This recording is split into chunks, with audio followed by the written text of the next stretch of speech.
السلام عليكم ورحمة الله وبركاته. ወንድምና እህቶቼ ባላችሁበት ሁሉ ሰላምን ፍቅርን እድገትን መትረፍን ተመኘሁላችሁ።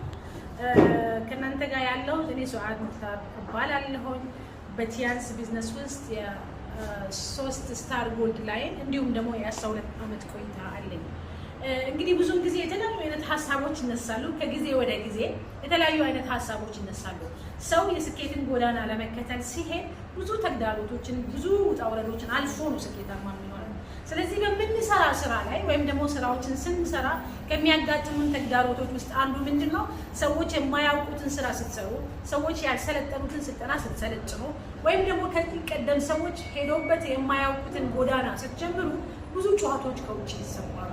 ጨዋታዎቹ ምንድናቸው? ሰዎች የማያውቋቸው ነገሮችን እስከሰራችሁ ድረስ ነቀፌታ ያጋጥማል። ለምን? እነሱ አያውቁትም። ሰዎች ያላወቀን ነገር በሰራህ ቁጥር ወይም ለመስራት በወሰንሽ ቁጥር ወይም በወሰንክ ቁጥር ነቀፌታ ከቀን ወደ ቀን እየጨመረ ይሄዳል። እና እኔም እየሰራው ያለሁት የሚገኘውን ኢንዱስትሪ ወይም ደግሞ የኔትወርክ ማርኬቲንግ ኢንዱስትሪ ብዙም ጊዜ የተለያዩ አይነት አሉታዊ ጥያቄዎች ከተለያዩ ቦታዎች ከተለያዩ ሰዎች ሲነሱ ነበረ፣ ሲነሱም አሉ፣ ለወደፊትም ይቀጥላሉ።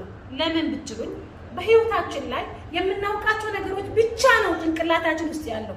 የማናውቃቸው ነገሮችስ ብዙ አይደሉም? አንቺ ማታውቂው፣ አንተ ማታውቀው ወይም ደግሞ ብዙ ሰዎች የማያውቁት ብዙ መንገድ የለምን? እና ስራ በአንድ መልኩ ብቻ ሄደን እቃ መሸጥ ሄደን ሱቅ ከፍተን ስናቀብል ብቻ ነው ስራ የሚሆነው? ሰዎች ዛሬ ዋትስአፕን የፈጠሩ ሰዎች ዋትስአፕ ስራ ነው ለነሱ፣ ከአፕሊኬሽኑ ገንዘብ ነው የሚያገኙት። ፌስቡክ ስራ ነው ለነሱ፣ ከአፕሊኬሽኑ ነው ገንዘብ የሚያገኙት።